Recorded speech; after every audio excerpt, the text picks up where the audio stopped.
Hi guys, there is here another Marvel action figure review, and today we're actually take a look at a Marvel Select. I haven't taken a look or even gotten a new Marvel Select in a long time, and this is one I've been wanting for a little while now. It is the Marvel Select Juggernaut figure. After seeing Deadpool 2, I really wanted to pick this guy up. Juggernaut is just one of my favorite X-Men villains. I think he's cool. And yeah, the Select is widely considered by many to be the best figure version of Juggernaut. There is a Marvel Legends BAF out there as well, which I think is definitely a contender for being really the best or being really good as well. But I wanted to get this one because I think this one looks better and looks more like the way I want my Juggernaut to look. And what's also really great is this Select figure, even though it's a Marvel Select, scales really well with Marvel Legends. But anyways, here he's in the packaging. This figure was originally released in 2011, I believe. And it's been re-released by Diamond Select, I think, honestly, multiple times at this point. It's pretty nuts that we're here 7 years later and they're still keeping this figure in circulation. So that must be a testament to how, I guess, good it is if people still want to get it, because this guy definitely fetches prices over retail online. You get the Juggernaut here on the side, special collector edition action figure, Marvel Select. Got an image of Juggernaut down there. Got the Juggernaut there, and you just kind of got like the whole sort of stuff going on in the back there. All around the side, you get a really sweet image of the Juggernaut there. And on the back, this guy's really heavy, so it's hard to turn with my hand. He's really heavy for an action figure. You got an image of the figure. You got a couple other figures that are available, which is Cyclops and Deadpool, and you have an unmasked variant that's available. Can only assume this is pretty hard to get because I haven't ever seen this version. So yeah, you've got a sort of face image of Juggernaut from the comics. You got some other random stuff, and you do have a read up here, which I'm not going to read because it's pretty long, but you want to pause and read it, you can. But this figure was sculpted by Gentle Giant, which I think is really cool. So that's about it for the packaging. So I'm going to get this guy cracked open and we'll take a closer look at the figure. So now I got Juggernaut out of the packaging, and this is one thick boy. He is a monster of an action figure. People really don't lie when you watch other reviews or you see him online or on pictures or whatever. People are saying this is a monster of a figure. They are really not kidding. He's really big. He is really heavy. Like, you could probably take this and swing it and hit someone in the head with it and probably knock them out. He is just one huge hunk of plastic. He's not hollow or anything. He is just a huge pile of plastic. And it's super satisfying how heavy he is, and really adds to, I guess, the sort of quality of the figure. So I guess one thing I want to talk about is, well, he doesn't come with any accessories aside from this, which is this little base thing here and this little cardboard thing. And what you're supposed to do is you're supposed to like bend the edges here, and you're supposed to slot it in here. The sculpting and painting of this actually isn't too bad. But it's supposed to be a display base, I guess, or a little display diorama thing. I'm not going to put it in, but look how small this thing is in compared to the figure. How is this supposed to be a display sort of background for him? It's just, it's bad. There's one real big flaw with this figure. It's just, this is just pathetic. I'd rather they just didn't even include this at all. They just didn't need to. They just didn't have to. I guess it's a nice sentiment that they tried to include something with him, but I mean, aside from that, he doesn't come with any accessories. He doesn't really need to. I guess it would have been nice if his either helmet was removable or if he had an alternate head with the unhelmeted head, but of course they made a different figure to have that unhelmeted head.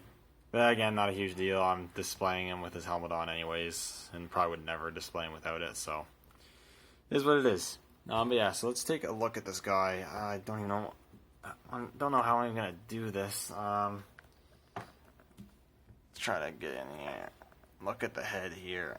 And I really love how the helmet looks. Definitely this figure takes a more quote-unquote realistic take on the look, making it look less, I guess, cartoony and more real, I suppose. The helmet is really cool. You got the bolts on the edges there. The color scheme in general, the helmet's a nice, almost dark brown, and you have like this bronzes wash over it to make it look like worn metal, which is really, really cool. I like how the helmet sits on the head.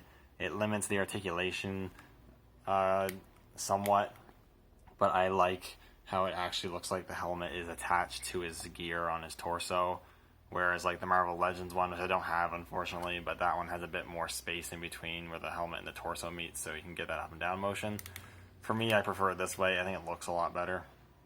And you can see his face underneath the mask or the helmet there, which is really cool. He's looking enraged like he should. You got the teeth, which look really nice. The eyes are pretty open there, which is really cool. They got little red underlines around the eyelids there, which is really cool. Yeah, just a really good looking head sculpt. Definitely looks pissed off like he should. That's usually how he's supposed to look, I'd say. And then you got the rest of the figure, which has a lot of really great sculpted detail. All this nice, just sculpted texture on the torso, and all the musculature looks really good. Down here you got the red, but has a really nice sort of brown wash over it, which looks really cool. The arms are huge, but the proportions all throughout this figure I think look right. They all look good. The legs and arms don't look like out of size to the rest of the figure, which I think is really cool. And you've got the bands, the metal bands on his arms, I think looks great. Both his hands are sculpted in fist hand, which is great. You definitely want your Juggernaut to look like he's punching, I'm sure. Flip him around the back. Again, just great sculpting detail all around. You got the boots there, which have, again, a really nice black wash over them. Their boots are a bit redder than the rest of the figure, which helps to contrast them, which is really cool. And he has fully sculpted treads on the bottom of his feet for the boots, which I think is really awesome. Yeah, there's not really much else to talk about. It's not like the most insane design for a character, but it's a super cool design. And the figure, like I said, is just awesome.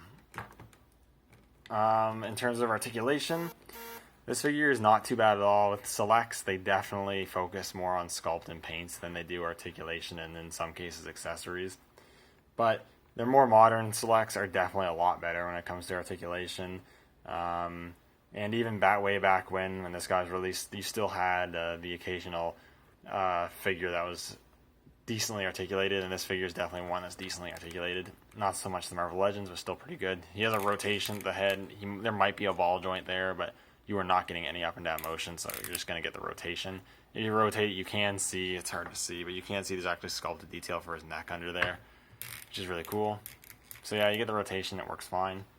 Ball hinges at the shoulders move out full 90, which is great. They go down, I wasn't sure if they were going to, but they actually do go down all the way to a sort of at rest position, so you can get his arms all the way down, which is really great, because there are figures that have less bulk on their arms that can't do this. So his rotation, you can rotate them all the way out in the front, which is super cool. I'm sure you can probably rotate them all the way around. You got a bicep swivel, which is great. A single hinge at the elbow, which actually works decently because of the way they sculpted the bicep here. It still doesn't get full 90, but it still bends enough that you can still get most of the poses you want. And actually, looking real quick, you can see like all the veins popping out on his sculpt as well, which is really cool. I like that. He has a torso joint, which rotates easily. If you really move it, you can get him hunched forward just a little bit, back a little bit, and then there's no pivot. He has like the Y joints on his hips, so you can spread them about that far, which isn't crazy, but it's not too bad. And if you rotate them and push them forward, you can get them going forward a bit. So again, it's not crazy, but from pictures I've seen, you can get this guy into some at least somewhat running poses, which I think is really cool.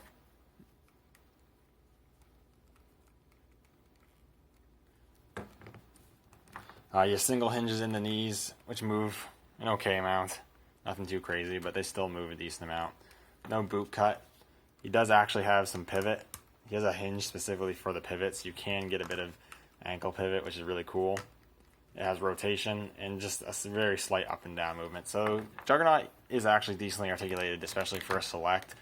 I'm not going to be getting crazy poses out of him, but this is Juggernaut. You're not really supposed to be getting crazy poses out of him. So now that that's out of the way and there's no accessories, I'm going to go right to doing some size comparisons, which is probably the most interesting thing to do with this figure. So first I'll put him next to another Marvel Select that I have on hand. This Select's probably a bit taller than an average Select, but here's with the Venom figure. Even Venom himself is a decently sized figure, and Juggernaut, it's hard to see here, but Juggernaut is still quite a bit bigger than him. Not so much height-wise, definitely width-wise, so that's pretty cool. Then here he is next to sort of an average 6-inch Marvel Legends figure, so here he's next to Deadpool, and I think that scale is pretty good.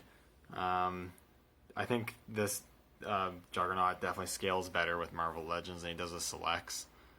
And I think he's pretty much close to perfect scale. I think this is how big Juggernaut really should be. So I really like that. Here he is next to the recent Cable figure, who's another a decently bigger Marvel Legends. And again, Juggernaut's still quite a bit bigger than him, so I like that a lot. Then with some Marvel Legends Bath figures, here's the Walmart exclusive re-release of the Thanos Bath. Juggernaut's way bigger than Thanos. Or not way bigger, but still significantly bigger.